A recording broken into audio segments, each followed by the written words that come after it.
Hey!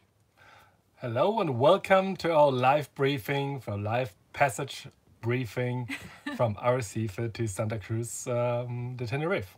Yeah, we have some breaking news today for you. So Mike's going to give that for you.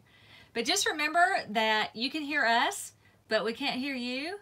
So please send us questions about the passage and also about our Atlantic crossing, and we'll get to those. Just send them. You have to text them in to the chat feature, and we'll address them for you. So we're looking forward to hanging out with you for a little while tonight. Thanks so much for joining us, and I'll let Mike take it away with the passage briefing. Yeah, so I take over for the passage briefing while Michelle is taking care of your questions and your comments.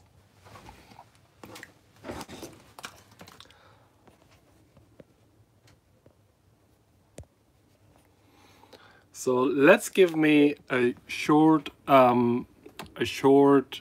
geographic setup for you, where we are and where we want to go. I'm going to use Google Earth to show you that we are here in the Canaries, which is Northwest Africa, part of Spain. And right now we are here in Arrecife, on the island of Lanzarote, the northeasternmost island of the Canary Islands. And we want to sail to Tenerife, to the island of Tenerife. This is this island. The island of Tenerife is host of Pico del Teide, which is Spanish, the highest mountain of Spain, with a height of approximately 3,700 meters. And we want to go here to Santa Cruz to Tenerife, and this is the destination of our passage. Originally, we planned our passage for tomorrow, but we will postpone our departure to the day after tomorrow.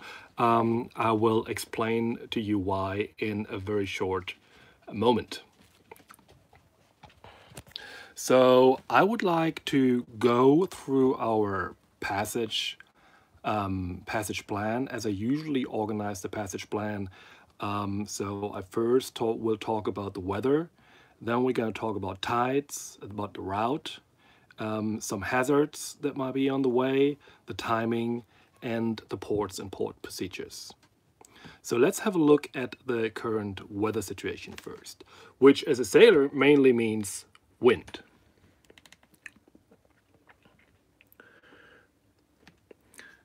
So let me pull up the app Windy, which is a free app that we're using very frequently as one of our sources to do our weather forecast. You see, this is the situation right now. So you see the wind fields in the Canary Islands. Dark blue means there's almost zero wind. Green to yellow means it's something between 10 and 20 knots. And red or yellow to red means 30 to 40 knots. So right now, around the island of Lanzarote, we have very weak winds in the area of 5 to 8 knots coming in from the east. So now I will start the simulation, and this is the situation tomorrow morning at 9 o'clock local time, which by the way is Western European time. It's the same time as in UK, and in the winter it also corresponds to UTC. You will see that tomorrow morning the wind will increase. We got southeasterly winds, and in the lee way of in the lee of the islands we have almost zero winds, so they're in the wind shadow. Then over the day the wind is going to increase. We have some serious wind fields in the north moving west, and over Monday again we have very, let's say, fresh winds in this area over here. You see it? I don't know if it comes across. It's dark yellow, orange So this means something between 20 and 30 knots of wind, which usually is not a problem for us. But I will talk about the local specifics in this area in a moment. And this is Monday night. So we'll see that in the course of Tuesday, this is Tuesday, the wind will decrease to something between 5 and 12 knots and decrease even further over the Wednesday to, let's say, 5 knots. The yes, as I said, the wind speed that we have on Monday, like where we have fresh to strong winds, it's like 5 to 6, gusts 7. Usually I would not worry about it, but here in the Canary Islands, due to the high mountains and the steep capes, we have some local specifics that need to be taken into consideration. And I will show you a little picture of our handbook. I mean, this shows the so-called acceleration zones in the Canary Islands. It shows the acceleration zones for northerly winds, but you can also use this for easterly winds. Just needs to be adapted just a little bit. But the most important thing is around the capes or between the islands, there are acceleration zones where the wind speeds can be 10 to 15 knots higher than the forecasted wind speeds. So, and when I say we have 25 knots wind, 25 to 30 knots wind, which would not make me worry, yeah, 40 to 45 knots wind is definitely beyond of what I would call comfortable. And this is the reason why I decided to postpone our departure by 1 day. And so we start off on Monday afternoon and arrive probably on Wednesday in the morning. So the tides are not really significant for our route. We have 2 meters of tide difference in Santa Cruz. We have around 2 meter 20 here in Arrecife, but both ports are deep enough that they can be entered and exited during any tide and almost any weather. So the route, let's have a look at the route.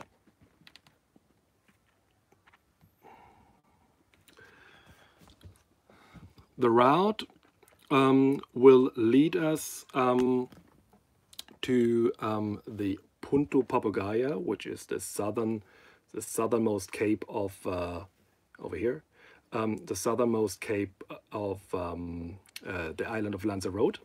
Then we will sail in between the island of Lanzarote in the north and Fuerteventura in the south, and then give a straight course to the over here to the southeast edge of the traffic separation scheme between Tenerife and Gran Canaria. So we're not allowed to enter the traffic separation scheme unless we cross it in a 90 degrees angle. So this is why we prefer to completely avoid it and go to that edge, and from there on set a direct course straight to Santa Cruz de Tenerife. Santa Cruz de Tenerife is the major port of the Canary Islands, and we have to follow strict procedures if we want to enter that port. For example, 3 nautical miles off this commercial port. The marina is right here. That's the marina. So we have to sail through the whole commercial port, the container terminal, ro-ro ferries, and to reach the marina. And 3 nautical miles before we enter the commercial port, we need to check in with the Santa Cruz Port Control and get permission to enter the commercial port. And then we need to call the marina on a different channel to get berth instructions and permission to enter the marina. The whole passage will be 100, as you can see here, 150 nautical miles. I expect, I mean, the computer says it takes 1 day and 13 hours. I think it's going to be a little longer. We calculate with 1 day and maybe 20 hours. So I think that after 1.5 days, almost 2 days, we're gonna reach Santa Cruz de Tenerife. There's on the way, let's talk about hazards. There's only 2 hazards that I see on the passage, and this is this traffic separation scheme where I expect a lot of traffic. And the other hazard is accelerated wind speed in this area between the island of Lanzarote and Fuerteventura, because this little passage over here acts as a nozzle and can accelerate the wind, especially if it's coming from the east. There is a saying among the Canary sailors, says wind coming from the east, it's bad news for sailors and the beast. So this is the main reason we postpone our departure, because we don't want to fight with strong southeasterly winds. They also reduce visibility. They usually carry sand from the Sahara. We're very close to African mainland, and this is the Sahara. So when we get winds from the southeast, it usually carries a lot of sand, and it's very hot, and it will condensate over the water and cool down, and this leads to all sorts of things, unpredictable gusts and unpredictable wind situations. So, but I'm confident that we can leave on Monday afternoon, and we'll arrive in the course of Wednesday. The further plan is that we're gonna stay in Santa Cruz de Tenerife for about 1 day, and then leave Santa Cruz de Tenerife for the Cape Verde Islands down here, which will take approximately 5 to 6 days of passage. We expect northeasterly winds that will, so we have almost straight downwind course for end of the week passage to Cape Verde Islands. So, and now I'm gonna join Michelle for the Q&A. Yay! We've already got a few questions. Hey everybody! We have one question. This light's not good. Let's move that light somewhere. There, that's a little better. It's really dark in our, that's not good either. That's maybe a little better. It's really dark in our, in the main cabin at night. So anyway, that's okay. We have a really cool question from a really cool young man named George. And hi, George. He was really interested in the wind and the weather and making sure that we had good wind and weather for the passage. But he also wanted to know something about the Canary Islands. And I don't know the answer, but maybe you do, Mike. Have the Canary Islands ever been colonized by a foreign power? Do you know? The Canary Islands have been colonized by Spain. So they're still today, they are Spain. They belong to Spanish territory. And they have been colonized or kept by Spain for several centuries already. When Columbus, I mean, he was Portuguese, of course, but when Columbus started his first voyage over the Atlantic, he was starting from the Canary Islands as well. And the Canary Islands are a very, let's say, they have a very strategic position, because everyone who wants to either travel further south to South Africa or wants to cross the Atlantic to the Caribbean or South America or North America, for all those, the Canary Islands are the perfect location to replenish food and water. and make a stop for the crew to relax. And it's a great climate down here. It's they are called the islands of the everlasting spring because never too hot, never too cold. Yeah. It's really cool. This island is has tropical beaches, but it also has a lot of volcanoes, and it's really cool. Yeah. Yeah. You walk around here, you feel like you're on Mars or something because there's so many different textures and there's like lava fields everywhere. And it reminds me a lot of Hawaii and also Iceland. So it's a really cool place to be. And we've really enjoyed our time here. So we want to, you're welcome, George. So we want to open the floor to questions because, as you all know, in a couple of weeks, we are going to be crossing the Atlantic Ocean. We will be crossing from Cape Verde to Barbados. And this is going to take us probably 3 weeks or maybe more. And so a lot of people have asked a lot of questions to us, so we thought we'd do this Q&A. And so the first one, we'll go ahead and start the ball rolling, but you guys remember that you can hear us, but we can't hear you, so send the questions through the chat feature. And the first question is from Cindy, and she wanted to know what we do about fresh water. This is a great question. It is a great question because it's the most important thing to have. Yeah. I want to say something real quick. There's a rule of threes. You can live 3 minutes without air. You can live 3 days without food. And you can, no, I'm sorry, water. 3 days without water, and you can live 3 weeks without food. So obviously air and water are really important. You can go a long time without food, but you really need fresh water. So it's a great question. So now I'll let you answer. Yeah. So a lot of our friends, they're taking a water maker, which is a desalination unit that makes fresh water out of seawater. We don't have such a thing because we just don't have the energy. We are very limited with energy. So we only have limited amount of energy. That's why we don't have this water maker. So we need to take all the water that we need. We need to take it with us. And for that purpose, we do have a water tank, a fresh water tank, which holds about 200 liters, which is about, I would say, 55 gallons, 55, 60 gallons.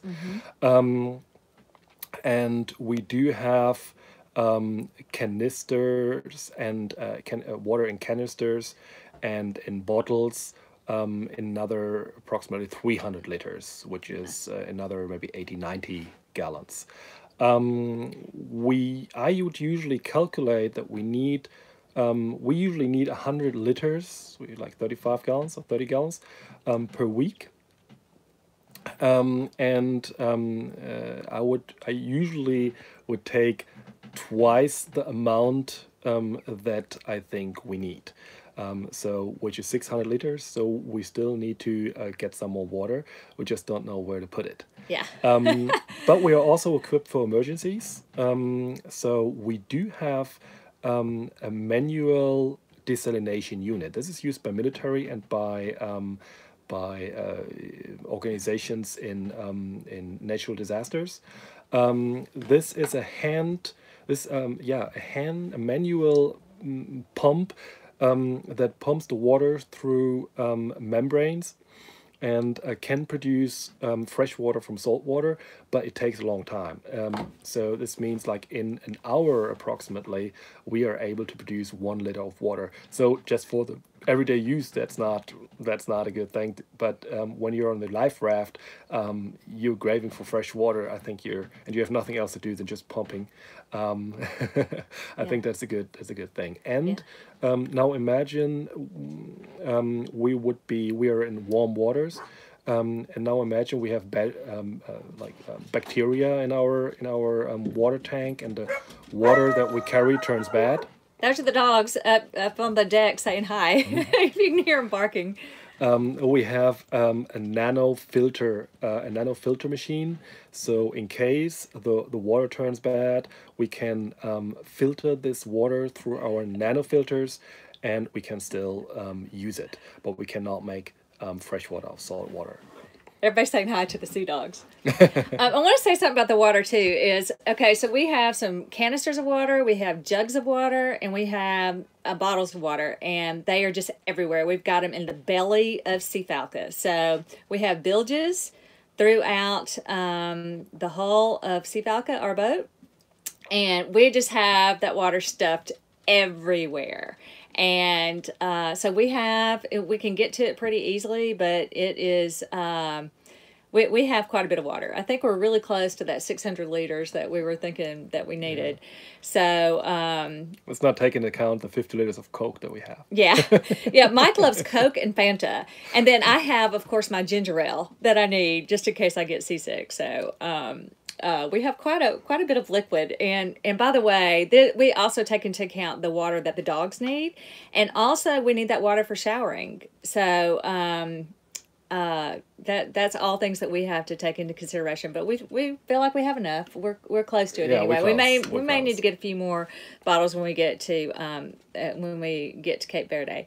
But we had another question, so we can talk more about that too. If y'all want to know more about the water, we can cover that more. But this is from Stacy Bell, and she wanted to know. She said she's trying to get a feel for the southeastern winds through the two islands. So what is the conversion of, this is a great question. What is the conversion of knots to miles per hour as with land winds? Okay, let's. So this is okay. Because you don't know everything. You don't have to know everything. You just need to know where you can find it. And that's By the way, Mike's excited about this question, as you can see. I have a little cheat sheet over here. Right in the navigation corner is another cheat sheet out in the cockpit. And as you can see on the left side, we see the BU4 1 to 12. Then you have the wind speed in knots, the wind speed in kilometers per hour, and the wind speed in meters per second. So if we talk, I usually talk in either BU4 or in knots. When I talk about like 20 to 30 knots, we're talking about 6 BU4. So we're talking about 40 to 50 kilometers per hour. So we're talking about 25 to 35 land miles per hour. Unfortunately, nobody here at sea uses American land miles. So as you can see, we're using BU4 knots or meters per second. Good. By the way, Mike loves questions like that. So if you want to ask him more like that, that's great. I like the questions about how we live on board. So somebody else had sent us a question earlier about how we shower on board, because we do not have a shower. We do have a head, which is boat talk for toilet. So we do have a head, and we can use the bathroom on board. We do not flush our paper. We have a brilliant diaper genie in the head. Ever since my babies were little, a diaper genie, I've always claimed, is the greatest invention ever made of all time. And we have one on board for our paper. And so we have the head, but we don't have a shower. And so we have a deck shower. And it's a bag that you fill with 5 liters of water. And you put it out, you hang it out on the deck somewhere. We usually hang it on the mast, depends on how many sails are up. And the solar power of the sun heats the water for us. And when we're out in the middle of the Atlantic, there's no one there, so we take a shower right on deck. And we're planning to take about 2 showers a week. That's kind of how we're economizing our water. But one bag of 5 liters of water will shower both Mike and me. So we can both get a shower out of that one 5-liter bag.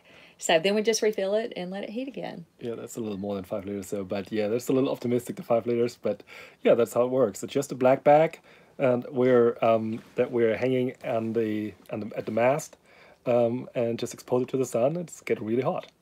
Yeah, yeah. I want to say a quick shout out to our friends. We have some Swedish friends who are here in this marina, and we're going to see them tomorrow. They're on a boat called Silkap, and they just said hi. So thanks for joining us, and we'll see you tomorrow. Sorry we missed you today. We got busy and weren't looking at any of the questions. I mean, looking at any social media today. So thanks for joining us. We look forward to seeing you. Okay, so we had a couple other questions. One other question was, what kind of food are we taking? So, and do we cook on board? And this is also a great question, and we want to address that. So But this is a question to the master purser. Michelle is our purser here on board. She's responsible for all the food, for all the storage, and for. I always need to ask her where things are. And you're always, I think, impressed that I say it's to your left, above this, or next to that. I know exactly where everything is on board this boat, I can assure you. When you live on a sailboat, there's so little space that you absolutely have to. Mom, I'll answer your question in a minute.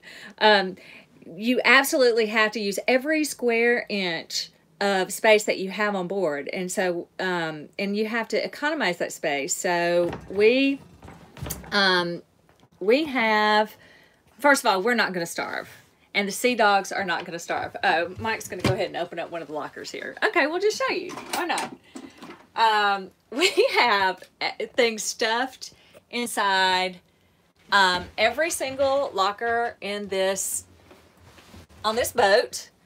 And everything is organized. We know exactly where everything is, and we have tons of food. We're not going to starve. And okay, Mike is going. I wouldn't. Okay, wait, Mike. I didn't know you were going in there. Hang on. Let's take a light. Okay, right now this is the bow cabin, and normally people can sleep in this cabin. 2 people could actually sleep in this cabin. But right now, this is our pantry / closet. So we have clothes in here. We have food in here. We have drinks in here. We have toilet paper, as you can see. We're not going to run out of that anytime soon. We have dog food, dog treats. We have all of Mike's Coke and Fanta. We have ginger ale. We have cereal, chips, nuts, crackers, just anything you can possibly imagine. We have some chocolate over there, I see. And what? Somebody ask a question? No, okay. Okay. And anyway, everything is stuffed in the bow right now.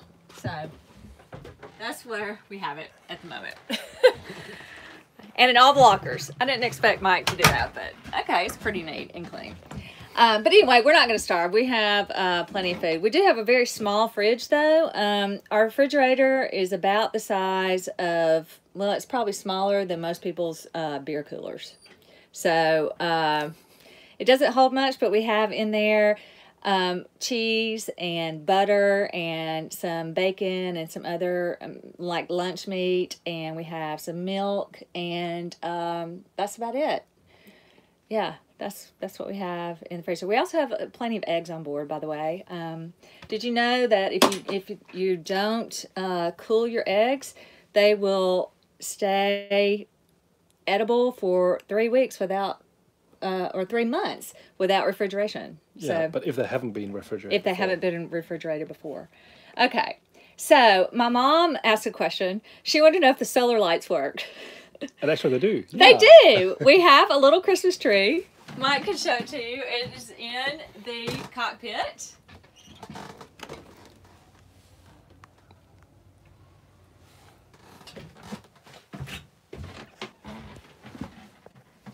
Yeah, so we have that operating. And actually, this is a really cool place. It's very festive. They're playing holiday music all the time, every day. There are lights out, and everybody's kind of in a festive mood around here at this marina, so that's pretty cool.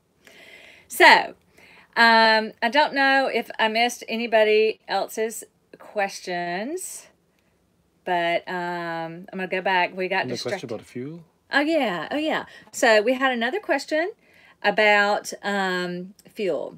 And it was, do we need fuel? I mean, we're in a sailboat. Do we need fuel to take with us in a sailboat? Yeah, we have an engine. We have a motor. We have a diesel engine, 62 horsepower, and we carry about 360 liters of water, which is about 100 gallons. This would not even take us 10% over the Atlantic, so we depend on the wind. But we mainly using the engine for two reasons: either to get in and out of the marina, or to generate the energy that we cannot produce with our solar or wind power. Yeah, that's right. We have another good question now. How do you know where all the services and docking locations are? It's a really good question. Yeah, there are handbooks. When you do your passage plan, you use charts, you use weather services, and you use a lot of handbooks. I must tell you, the charts and the handbooks are one of the most expensive part of our equipment here. We just bought charts and handbooks worth $800 just for the Cape Verdes and the Caribbean, and that doesn't even cover all. So yes, you need handbooks, and those handbooks exactly describe where marinas are, what the limitations are in terms of a draft, and in terms of whether can you approach them at night, can you approach them during any tide, can you approach them during day or night. And they also list the services and facilities that are available. For example, if we needed a crane to haul the boat out to replace zinc anodes, so we would know exactly that here in Arrecife they have a 100-ton crane that would be good for our 10-ton boat. So yes, we are using handbooks, nautical handbooks, and they contain all this information. Okay, we had another really good question. This one is from our buddy Tom in Gulf Shores. He wants to know, will you go through the horse latitudes? We're not going through the horse latitudes. Not this. What are the horse latitudes? Not this voyage. I don't even know what they are. What are they? I mean, the horse latitudes are around the equator, and they are the areas where wind is only moving vertically.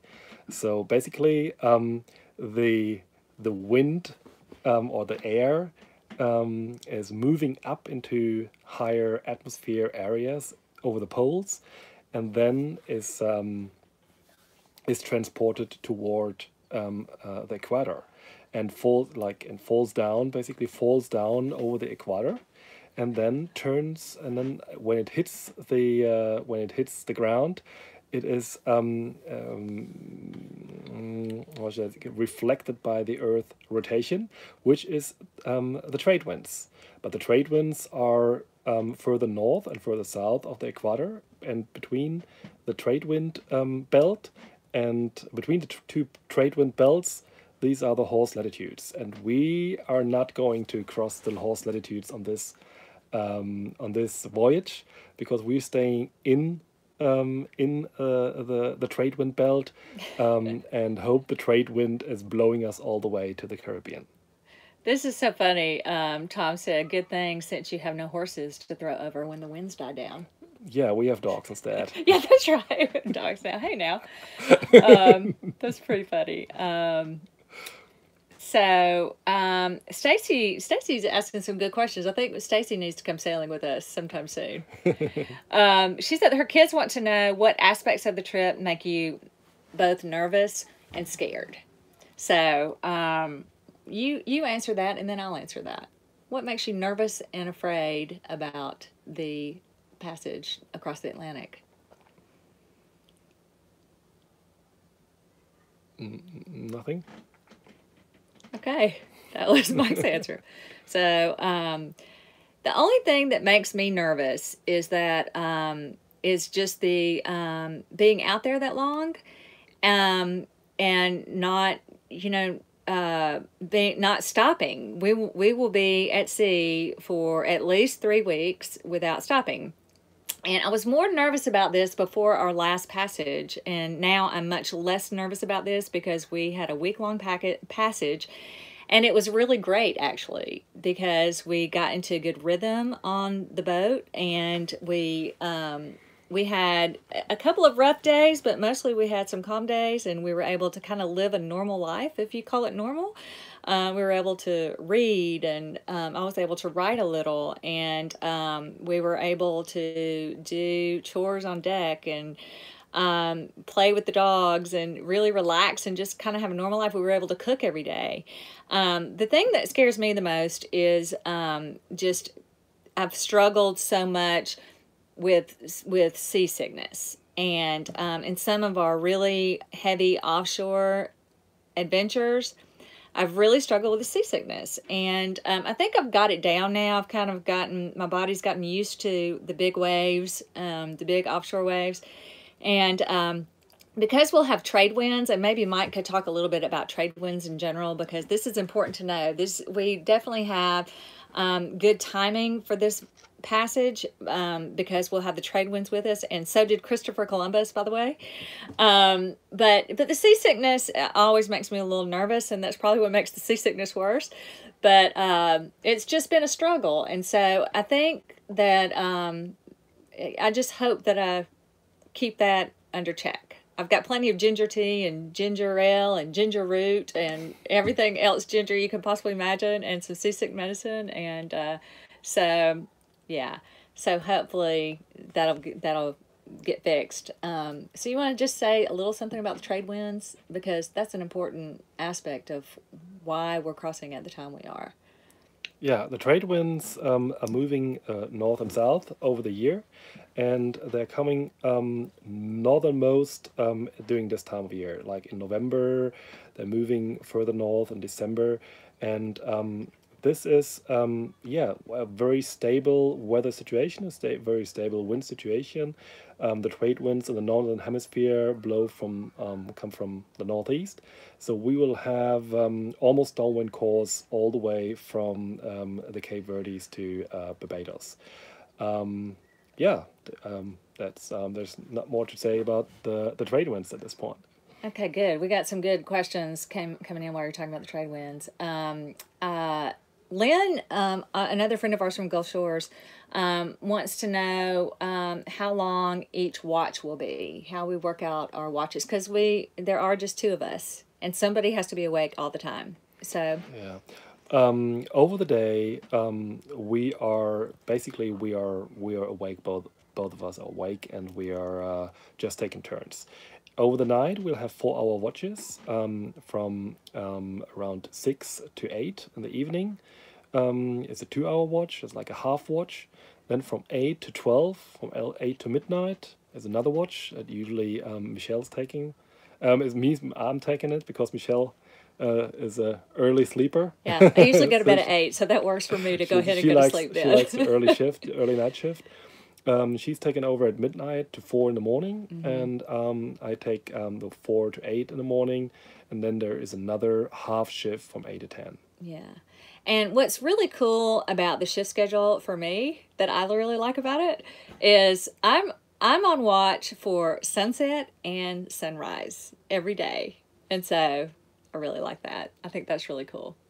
So hopefully that answers that question. So, also, by the way, if we have heavy conditions or we hit a storm or a squall or something like that, we make that adjustment. So if there are heavy conditions, Mike is on deck. Mike is the captain. He's the more experienced sailor, and he does not leave me out there by myself if it's really rough. So yeah, sometimes we go from time-based watches to condition-based watches.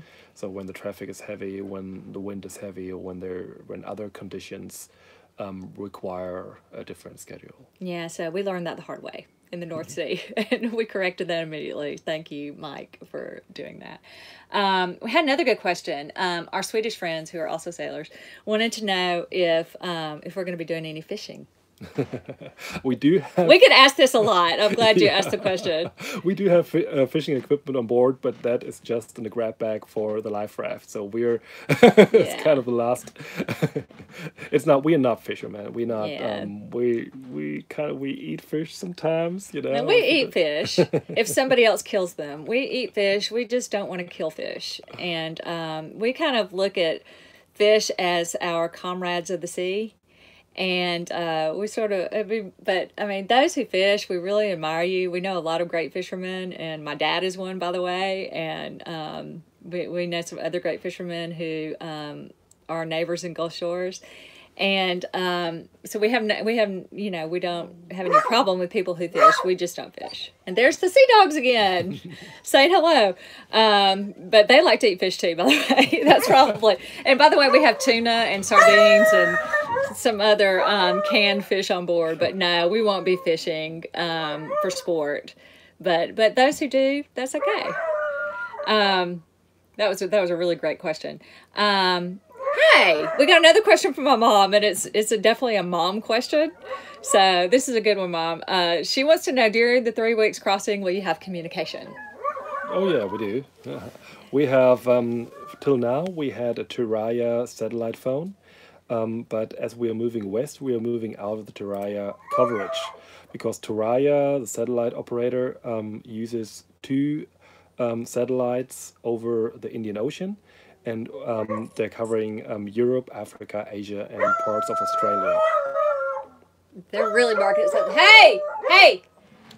And so as we are moving Our neighbors west, love us. as we are moving west, we are moving out of the coverage. So now we're using Iridium, an Iridium satellite hotspot that turns our phones, our regular phones, into satellite phones. So yes, we can receive short emails, we can receive text messages, and we can also make phone calls or receive phone calls. Also, we're using the Garmin InReach device, which is also Iridium based, which is like the first purpose satellite tracker. So it is tracking our position and sending our position over as the Iridium satellite communication network to Garmin server. And it also allows text messaging, mainly to and from emails is the most reliable communication. So yes, we're gonna have communication, not as comfortable and as convenient as we have on land, but we are not cut off the communication completely. Yeah, and I really want to thank Mike for that, because it was not a small investment to have that equipment. And he's, it's more important to me to stay in touch with my people. I think Mike's used to, he thinks they don't care, but they do. But yeah, he's less worried about the communication stuff. But it's important to me, and so I really appreciate that he was willing to make that investment. So that was really good. So you'll hear from us, Mom, I promise. Don't worry. So anyway, I think we addressed all the questions, unless anybody had a last minute one real quick. I think we covered them. I don't think we missed any. We really appreciate you guys tuning in, and we hope that this was helpful. And by the way, a lot of people have asked about the provisioning. I am going to post a blog on our website soon that has a full list of everything that we're taking. I have that list, and I'm going to publish it because you might find it interesting. Did we get another thing? Oh, this is a good question. Yeah, our sailor friends know how to ask good questions, because they know what it's like out there. They want to know if we're going to have a short bath in the middle of the Atlantic. Absolutely. Yeah, It's a must. We might take a swim. Yeah, I think we will for sure. We might have to get in there and play with the dolphins or something. Absolutely. And everyone's saying safe sailing and Merry Christmas, and this is just the seasonal time, so we appreciate all the well wishes. Stacy also said she'd be interested in a broadcast that shows Mike making adjustments in mild conditions as they occur. And what kind of adjustments? Like, are you talking about sailing adjustments, like adjustments with the sails, or like just route adjustments? We will film that kind of stuff for sure as we go. We will. I like to try to get Mike out on deck doing stuff like that. A live broadcast might be difficult because we'll probably be out of reach of cell service. But what we are planning to do is a live broadcast of the departure or of an arrival maneuver. That would be cool. We might be able to do that. Sailing adjustments in a live broadcast. We're gonna try. If we have cell service, we can definitely do that. Yeah. But I mean, we'll get some footage and we'll make some videos about it. You know, you'll get all those when we get back. And we have a few videos, by the way, that will be released while we're out there. You know, they won't be current stuff, but we've got some fun stuff in the queue for you. So you won't have to wait 3 weeks to hear from us. And we also have some ways to post some stuff on social media too. So we'll try to keep you posted as much as we can. But we sure do appreciate your support, everybody. We didn't think anybody would care anything about following our journey. I mean, I knew my mom and my friends would and my kids would want to know where we are and what we're doing. But we had no idea that so many other people would care and want to follow our journey. So we really appreciate that. We really appreciate you guys kind of coming along for the ride, because we knew we wanted to document everything in video and especially in the blogs, the written blogs, but we didn't know so many people would be interested in seeing what we're doing. So that's kind of cool. We feel like we have a lot of people with us. So thanks so much for that. Okay. I think let's wrap it up. Merry Christmas, everyone. Yeah. Happy New Year. And again, thanks for joining us. And we'll be in touch. See you in the next passage briefing. Yeah. Bye. Bye.